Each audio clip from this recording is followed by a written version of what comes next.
morning and season's greetings. My name is Samuel Mashaye and this is The Platform. One burning issue that will form our talking point today is the massacre of indigents in southern Kaduna. Indeed, this sinister campaign by Fulani militias has stirred so much controversy. But before we begin our discussions, I will quickly flip through the front pages of the national dailies. We begin with The Guardian. Says, government silence over southern Kaduna killings unacceptable.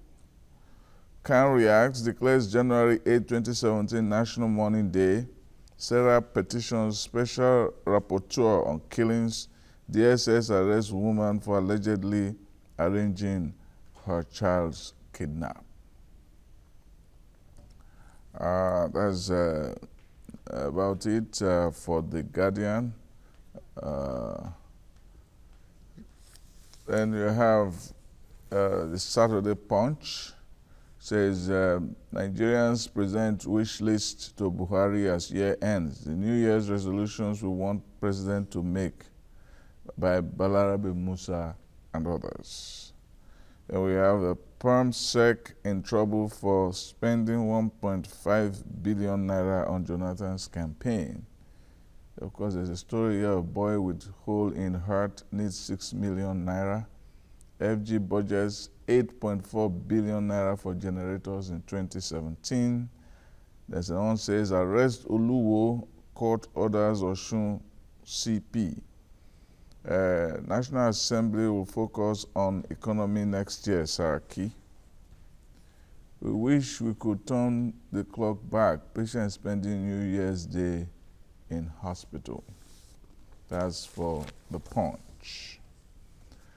Well, this day, Khan expresses concern about Buhari's silence on southern Kaduna killings. Declares January 8 National Day of Mourning. Budget 2017, Buhari Saraki meet again. Enugu clash. No mosque was burned, says cattle dealers. Boko Haram attacks military in Borno, 15 terrorists killed, says army. So, in spite of the celebration of Sambisa's fall, the guys are not gone yet. Of course, we have a back page comment from Dele Momodu saying the season for true change. The Vanguard, opposition to Buhari re-election may shape 2017. Mega party plots for 2019. Niger Delta recession on front burner too. How woman killed her husband on Christmas Day. Then budget 2017 cannot end recession. Why it cannot end recession? Story there. DSS arrests terrorists with 2 million naira cash. That is The Vanguard. And The Nation revealed seized 47 SUVs others bought for Jonathan's campaign. Cash sourced from diverted 27 billion naira insurance premium for dead PHCN workers. It is terrible. How EFCC intercepted vehicles from ex-PermSec Igali. Buhari Saraki meet as Senate President unveils 2017 Red Chamber's agenda. 25 billion naira ETF. Lagos targets 900,000 jobs for 2019. Signs deal on 47 billion naira bond. 15 Boko Haram fighters killed in sex surprise attack. 4 soldiers injured. Then you have 2016, exciting ugly experiences by Aregbesola Obaseki, Ayade Lolong, and others. Then you have page 27, misery of Chibok beyond its missing girls. That's page 27. On the back page, We have Why Credible Journalism Matters, a column by Segun Ayobolu, Illuminations. And there's a quote from Biodun J4 for Sunday paper saying, Buhari, especially in his intentions, his propensities and predilections about power, is as Nigerian as the rest of us. Unquestionably, there is a very personal, idiosyncratic, and perhaps even quirky dimension to the use of and disposition towards power. All right, that is Biodun J4. Well, we'll take a short break, and when we return, we'll look at the main topic. Stay tuned.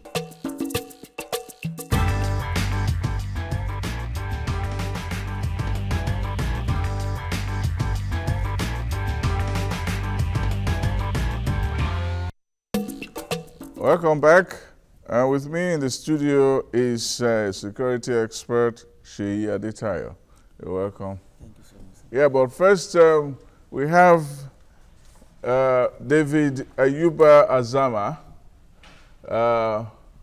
But first, once they said, while other Nigerians celebrated Christmas, Southern Kaduna mourned on Christmas Day. Communities came under attack from murderous Fulani militia men.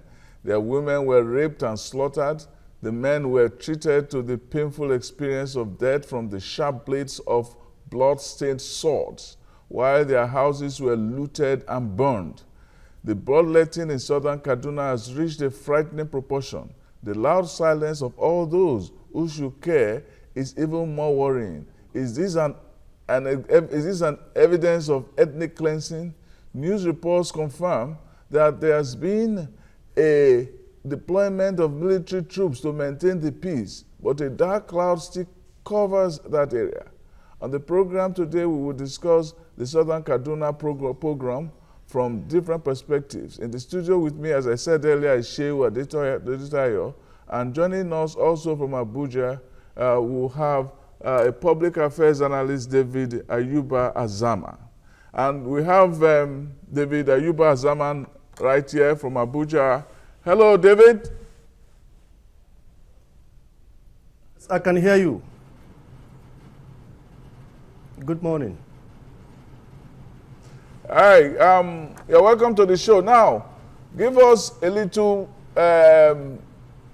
idea of your feeling about the activities going on in Southern Kaduna. Yes, thank you, sir, for this opportunity. What is happening in Southern Kaduna is very unfortunate. A situation whereby human beings slaughter fellow human beings like chicken. The issue of Southern Kaduna has been neglected for a long time. It has deteriorated. This issue, many people coin it as herdsmen and farmers. It is not the issue of herdsmen and farmers. It is ethnic cleansing. It is ethnic cleansing that is going on in Southern Kaduna. It is an agenda which has been in play for a long time. Our people in Southern Kaduna has been oppressed, suppressed, marginalized for a very long time. Many of us don't have a voice to speak. We have been denied so many things like infrastructures in Southern Kaduna. Many of our young men and young women, we hardly gain admission into the university at Zaria, Ahmadu Bello University, Zaria, even if when we are qualified. So this thing continued for a long time. But now it has turned to another dimension whereby our own lives are being taken. Our people are very peaceful people. I can hear now. There is this issue of grazing reserve, which our people, we have vehemently rejected it. We are not going to accept it. Let me quote from the Commissioner of Agriculture and Forestry of Kaduna State, Dr. Daniel Monzo Megari. May of 2016, when he was reeling out the activity of his ministry at a press conference in Kaduna, he said the Kaduna State government is May of 2016, when he was reeling out the activity of his ministry at a press conference in Kaduna, he said the Kaduna State government is going to upgrade 17 grazing reserves. In fact, he mentioned the one of Kachia has been established since 1944. So, and he said they have already been gazetted. They are going to develop it. But we see that as a way, another way of conquering our people of southern Kaduna, which will not take it. Because these Fulanis, they say these Fulanis are from outside Nigeria. Why do you now say you provide a grazing reserve? Now, I want to cut in here. They are not Nigerians. Yes, sir. All right. The problem with southern Kaduna became very, very contentious.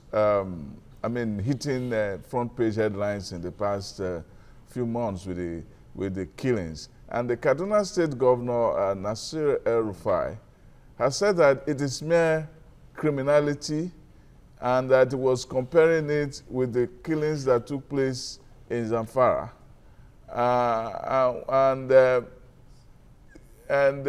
He said that they're just criminals that did it. Well, what is your take on that? And that they're not Fulani, they're not local Fulani herdsmen.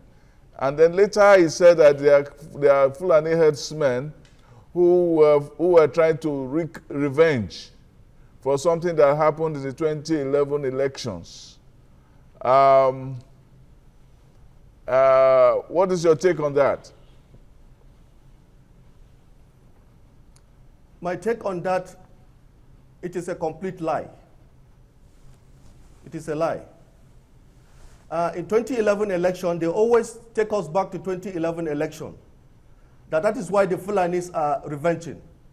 The 2011 election, the election violence started inside Kaduna. It spread all over the north of Nigeria. If you could remember, even in Bauchi, 8 coppers were killed. So why is it that, people were killed all over the north? So when bodies started coming, people are bringing back their bodies home for burial. Our people saw their relations being butchered and killed. So ordinarily, tension will rise. And let me tell you the truth of the matter, sir. In Zonkua, in 2011 in Zonkua, it was the Fulani and Hausa Fulani boys that started that crisis. They burned a hotel in Zonkua. They burned a hotel, they burned the shops of Igbos and looted those shops of Igbos. So our youth then was like a retaliation to stop them. There's a Hausa quarters in Kafanchan, whereby in the night at odd hour, they started calling prayers. Gunshots were heard. Yes, so why is Southern Kaduna the problem? I could remember, and I quote Nasir El-Rufai in one of his tweets. He said, if you touch a Fulani man, no matter how long it takes, whether it's 100 years, they are going to revenge. How can somebody like that, an educated man and a governor, this kind of medieval kind of thinking, it's a medieval kind of thinking of forgiveness. What is the governor trying to say? In Kano, in Katsina, they kill people, they kill Igbos, they kill Yorubas. They kill Ijo, Niger Delta. What do you think? Why? So they are stupid for forgiving. What do you think can be done now? But the Fulanis cannot forgive. What do you think can be done now in view of what is going on? The president has been silent on it, and the presidential spokesman said the president cannot intervene in everything, as though these were just a little fracas in Oshodi. Let me show you a picture, sir. This picture. This is Goska Primary School. I'm sure you heard of Goska, the village that was attacked. Yeah. This is a trailer load of foodstuff. A trailer load of foodstuff. This trailer load of foodstuff was to be transported to the Fulanis. Only God knows whether it is the Fulani terrorists. If you look at this other picture, you will notice there is a police van even escorting the truck with foodstuffs. Our vigilante groups are the ones that intercepted these trucks. Our people are under curfew for 24 hours. We can't buy food, we can't eat, we can't buy food, we can't move. But they are transporting this foodstuff to these Fulanis, to the terrorists. How do you know that? This truck was intercepted before the attack at Goska. How do you know that they were going to the Fulanis? Yes. Where were the Fulanis? Where the food stock were being taken? There was a phone call. There was a phone call that they made that they want to move this food stuff to the Fulanis and they want an easy access. Where were the Fulanis? But our boys intercepted it. Let me tell you something, sir. Where were the Fulanis? In southern Kaduna? Yes, after Goska, there are Fulani settlement in Dangoma. Okay.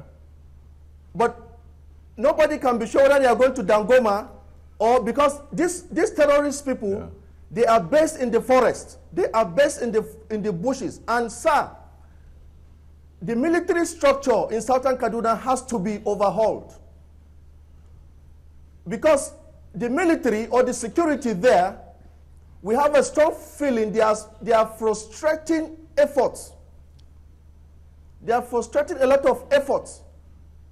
Whereby these Fulanis can be combed. This issue of southern Kaduna is let me tell you something about terrorism. It's like a football team. You know, many people come out and say they are not Fulanis, they are not Fulanis. It's very unfortunate. The Sultan will come and say they are not Nigerian Fulanis. Nasiru El-Rufai some times ago said they are bandits. Yes, he said they are bandits, and then he said now that they were. He said they were bandits, and then later he said that they were militias from outside the country, and even said he bribed them. Outside the country? Yes, and he said he even went there and he bribed them. If you look at one thing, yes, so the same Nasiru El-Rufai, he set up a committee of inquiry headed by General Martin Luther Agwai. Yes. I was in Kwai, that was 2015, Jaba local government headquarters. And when I was in Kwai in that headquarters, I saw a meeting going on. And when I asked, they said it was General Martin Luther Agwai meeting with the Fulanis. So now, sir, El-Rufai is saying they are Fulanis from abroad, Cameroon, Niger, and Chad, and up to Senegal. Who are the Fulanis they were dialoguing with in southern Kaduna? Who are the Fulanis that Martin Luther Agwai was dialoguing with? If they are not Fulanis from Kaduna, who are we dialoguing with? Okay. All right. And you see this thing. You see the Hausa Fulani communities in southern Kaduna, they come out and they say, we are not in support of the killing. They are not in support of the killing. Fine. Our youths came out to demonstrate about this killing because it was getting out of hand. They came out to demonstrate this killing. There was police approval. Police were even escorting them. But unfortunately, this same House of Fulanis that they said they condemned the killing, ordinarily they will have joined them. Okay, David, but we'll come back to you. They started stoning. They stoned them. Okay, see, this is a very contentious issue. There was a report yesterday in the newspaper saying that over 800 people were killed in the recent killings. And houses were burned in their tens of thousands. Many people were injured or hospitalized. How could this be going on in today's Nigeria when we are celebrating the fall of Sambisa Forest? And some people... Not the destruction of Boko Haram. Yes. Yes. There's a distinction. Yes. So we need to understand that. Yes. Actually, I think it's largely, it borders largely on the management of information. If you look at the global terror index, the reason why Nigeria rose to that level is because of the inclusion of the headsmen attack in Nigeria.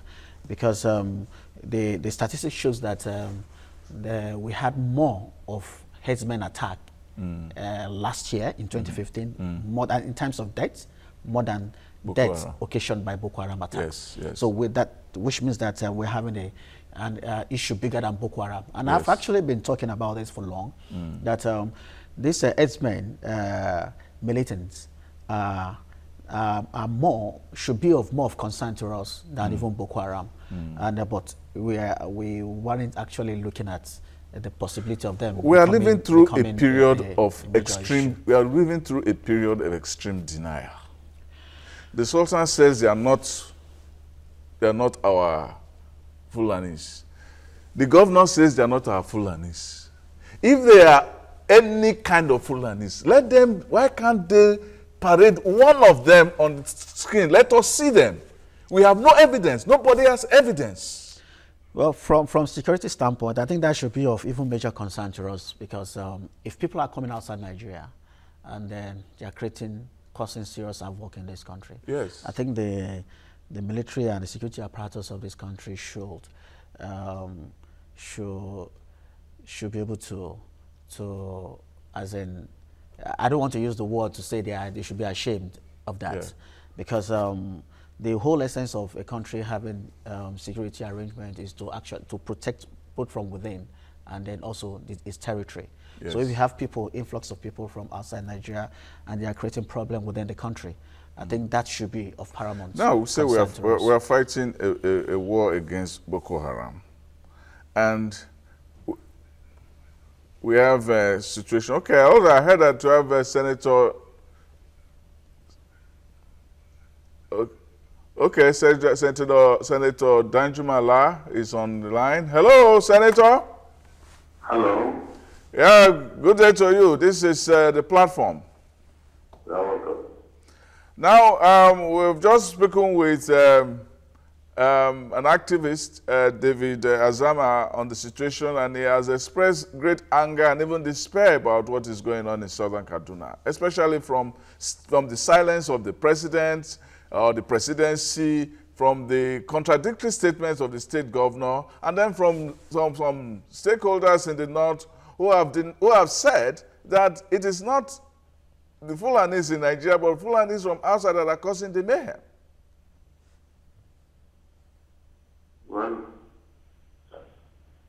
Well, everybody has his own reason to give his own answer. But as a matter of fact, I have just been waiting to hear how this issue will be ended. I have been waiting patiently to know what is the next line of action.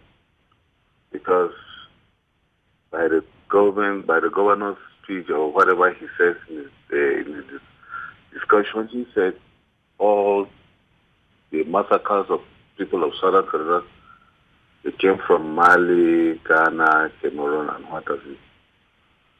But and he's paying them compensation for what they have done. So I'm only waiting to see and know what to be done after my press release. Now, Senator, do you believe that they're actually from Mali and Senegal and Nigeria and so on, as the governor said, and they are not Nigerian components to this violence? And if that is the case, how do they know our territory so much, and why do they exercise such impunity on a foreign land, if it is true? That is my question. The governor has taken the foreign affairs position. I don't know whether he's the Minister of Foreign Affairs or whatever. The people doing this harm are trying to do a revenge action based on 2011 election? We are not in 2011 action, and I don't know what precisely happened in the 2011 action. Not because this fight or the demonstration that happened, the killings of 2014 was all over the country. It was just not only in Kaduna. It happens all over. So, and as I'm telling you now, we cannot bring issues of 2011 to 2016, which is very, very uncalled for. So why do you think the governor has restricted it to that logic? Well, the governor himself had said earlier that this was also an issue that just criminals. That's what he first said, that they're just criminals, and that the same people who were doing the violence in southern Kaduna were the ones who did it in Zamfara, who had killed also Fulanis. He said so. But it seems he's contradicting himself. He's contradicting himself. If there are Fulanis that goes to Zamfara and come down to Kaduna South, so I don't know why you should be saying that they are coming from outside the country. Okay, why has the president been silent on this matter? Well, honestly, it is just what I cannot give an answer to this. He's a Nigerian, and more or less his life was all in Kaduna. He knows all the activities of Kaduna. So he can say much, but at least if he has not spoken, then maybe something's wrong somehow, somewhere. Well, as a senator of the Federal Republic of Nigeria, what is the Senate going to do about this? If the executive arm is silent and even acting impotent or indifferent or unconcerned, what is the Senate going to do about this? Well, as a matter of fact, the Senate, so far, I have cried out in the Senate to tell them my worrisome about this issue. They have done all it takes by giving me the opportunity that the army battalion should be given to the southern part of Kaduna in order to help in checking out security activities. At least, if only that this thing was not brought before the House of Senate, it would be a different thing, because I have been making a lot of cries on security issues in Kaduna, more especially in Kaduna South, because all along that had been a problem long before now, and it is now that it has become so terrible that everybody come to hear and the whole nation has come to know. So I think by now the situation must have been taken into consideration. If not, I think things would have been terrible by now, I'm sure. But I spoke my mind out the House, and I said it clearly that these people, what is happening in Southern Kaduna is more or less like Boko Haram. Yeah. The havoc has been done, and they were just taking it as a job, not until when things became so terrible, and everybody come to see it. They became aware, and it is very close to the federal capital. As long as they allow it to continue in Southern Kaduna, somehow, somewhere, somehow, it will move to the federal capital. Because from Southern Kaduna to the federal capital, the distance is not much. Just more or less about 2 hours or thereabout, you get to federal capital. So as this thing continues continuously in the southern part, it will surely get to the federal capital. Okay. All right. Thank you very much, Senator Danjumala, for coming on the show. Yeah, well. Thank you. Well, we are still on this issue of the Southern Kaduna Crisis. Still going back to David Ayuba Azama, who is in Abuja. Hello, David. Yes, sir. Yes, we just spoke with Senator Danjuma Allah, and we're still wondering whether there is no contradiction in the whole concept of having a state of emergency or a curfew in that part of town, and these people still have a way of still coming through to commit havoc.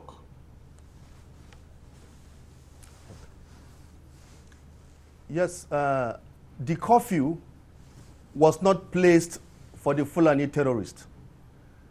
The curfew was placed for our youths who are embarking on a peaceful demonstration. When the Fulanis were busy killing, there was no any kind of consignment of military people in southern Kaduna. There is no deployment. It was only few security personnel that were there.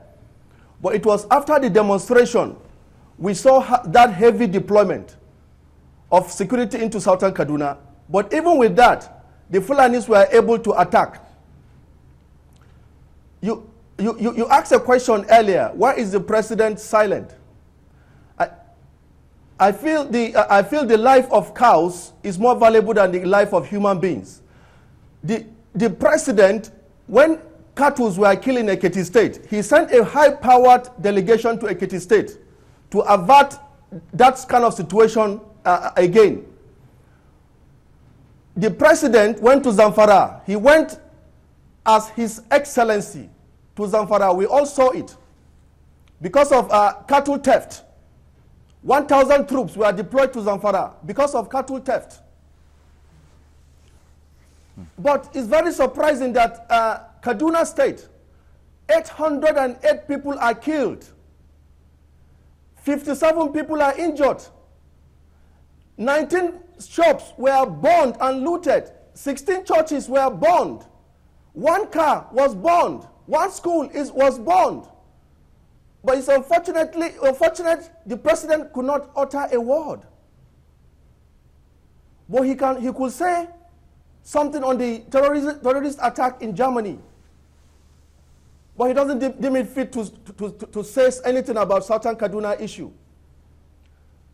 So I say this thing that we have to come out and tell ourselves the truth before this thing can be solved. If not, we'll just be going around in cycles. That is the truth. Many of us, we don't want to talk. Political correctness. Even when we want to talk, we'll be diplomatic. The issue is that these terrorist people, they work like a football team. The terrorists are the strikers. The strikers are the ones that shoot, they kill, they rape, they destroy our homes. Then we have the midfielders. Okay. The midfielders, those are the ones that are feeding the Fulanis with ammunition, arms, and foodstuff. Those are the mid. Let me end up, sir. Let me finish, sir. Let me just round up, sir. This. Then we have the defenders. The defenders are the ones that will come and say these Fulanis are not from Nigeria. These Fulanis, they are not Fulanis. Recently, we started hearing that people from southern Nigeria are being caught in Kafanchan. You know, excuses like that. Then we have the goalkeepers. The goalkeepers are those ones that they will come and tell you that Fulanis are peaceful people. They have been living there for a long time. But sir, I told you, sir, all of them, they work in tandem. That is the truth about it. They work in tandem.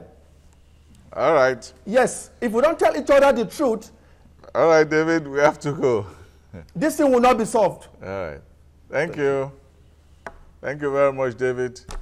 Now, we're going to put a phone number on the screen, and we'll have people waiting while I speak with Shay. This thing looks like a child's play now, but it has a potential to snowball. Yeah, I believe it's going to shape 2017. Yeah. Especially both the politics and the security in 2017. Right now, we're having issues of Boko Haram in our hands, and now this herdsmen attack also coming up. and then we have the Shite issue also in Kaduna. Yes, Kaduna. And by the time we put all these three together, it's going to be a major issue. And because it's like we've not succeeded in tackling one, and we are still having others, growing up. And if the needful is not done right now, because you raised an important, a question the other time, and I felt that it is largely the way we manage information. Like my own understanding is that the best way for you to counter subversion is for you to come out with adequate, the right information. Let people know. There's a statement from presidency that the reason why the president is not talking because the president knows the right thing to do and they are doing the right thing. And I believe that beyond that, if they are doing the right thing, then people should not be dying. Houses should not be burned. No, I know at times. And curfew should not be on while there are people, while invasion is still taking place. At times, measures might, they might be applying certain measures that might not be 100% effective, but people really need that reassurance. And that will only come when people in power come out to say, this is a true picture of things, true picture now, not political statements now. This is a true picture. This is what we've been doing. This is what we are doing currently, and this is what we plan to do. And we expect A, we expect B to act in this manner. So when people see the leaders, taking the right type of action, there'll be that assurance that okay, let's persevere for a little while because something is being done. But wait, you cannot say something is being done. Because the matter is more complicated than that. You're saying that the people, the victims are accusing, that is the local Fulani, are not those guilty. You are saying no. I said truth. Yeah, that's what I'm saying. Truth. Yes. When the truth is being told, yes, and the people are aware that, okay, now what we've been told now is the truth. But how can the truth be told without a scapegoat? Oh, definitely. So, addressing situations like this, you actually need to come out and say, this is the true picture of things. And I think the best person in this position is the president himself. Because the president will never come out to lie. You understand what I'm saying now? Okay, he will come out and say... We have Bala calling from Yobe. Hello? Yes, hello. Good morning. Good morning. Actually, I want to leave David the way he presents this fake information. Actually, the reasons of this event very difficult. Can hardly hear him. There's a network problem there. Hello, yes, go ahead. You see, military cannot solve this problem. They say the solution is not military. It can only help to stem the tide. Now, let me tell you the reason why this attack was successful. Because these people will look at where the militaries are deployed and try to look for the weak areas. So they will definitely go to the fringe where they know that there is less military presence, so there is no military presence at all, and go and attack. There is no how you can deploy 100% military coverage of the entire place. So that will still be. So that's why I'm saying that the major issue is if the truth is being told, and then you say, A or B are the aggressors. You are the one that are trying to create this problem. This is what we've been able to find out, and then we're going to stop this. Military coverage of the entire place. So that will still be. So that's why I'm saying that the major issue is if the truth is being told, and then you say, A or B are the aggressors. You are the one that are trying to create this problem. This is what we've been able to find out, and then we're going to stop this. So, Mr. C, please, this is what we're trying to do. This is what we've been doing. This is the outcome of our investigation, and this is what we intend to do. If you are killing so many people, no matter how you sneak in, and you are burning many houses, and you are burning schools, and you are injuring so many people, it has to take a while to accomplish. Yeah. Where was the military when all of this was taking place, even if they snuck into the place? That is exactly what I'm trying to tell you. Okay, let's look at Lagos, for example. Yes. You are trying to deploy military around this Magodo, Shangisha area. Yes. There are communities around the Sherry axis that probably might not be covered. Yes. You understand? And there is quite distance between, because I remember the 2011 crisis in question. Okay. Hold on. Yeah, Idris from Bauchi, hello. Good morning. Good morning. I want to, good morning. Go ahead. I want to thank you for this good program. Go ahead. Yeah. The issue of this Southern Kaduna, I think we should not put it in the forefront, because when you look at the issue, I am on transit going to Abuja. I learned that there's a problem in Gidanwaya. The security people are trying to stop the people to talk, as in to hurt the passengers of the vehicle. But they were saying no, they are part of them. While I am on transit, I'm from Bauchi State, I don't know what is actually happening. But the first bus was attacked and the whole people were killed. Okay. So you see, I think if we look at it, we should not be having a kind of a sidelining. Let's tell ourselves the truth. Which is? We should tell ourselves the truth. Which is? What's the truth? So, yes, you see, if people, hello? Yes, go ahead. You stop somebody on journey, I kill him, and you say he's part of them. Definitely some people that they are fighting, they will think also is their people. So that's what is actually happening. They will stop but kill people. Who is killing whom? I mean, the people, those Southern Kaduna, if you are passing along their way, they will just kill you. Do you have evidence of that? Yes, because the bus, I escaped death on that road. Along Gidanwaya Axis, going to Abuja. All right. I think you can see what I was trying to say. We should not put it that saying that the governor said they are not Nigerians. I think he's right. Thank you.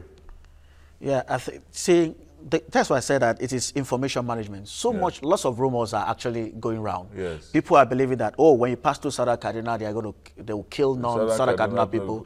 And this other flying. Look, I was so happy that there is a report now in the newspaper that no mosque was burnt. Yes, in Enugu. In Enugu. Yes. But dailies yesterday was, and that could have triggered another violence right there. So, see, the way we manage information in Nigeria is critical, and that's likely contributing to the problem in that area. And that's the more reason why the people that are responsible should come out with the real information, with the truth, and say, you know what, people, this is the true picture of things.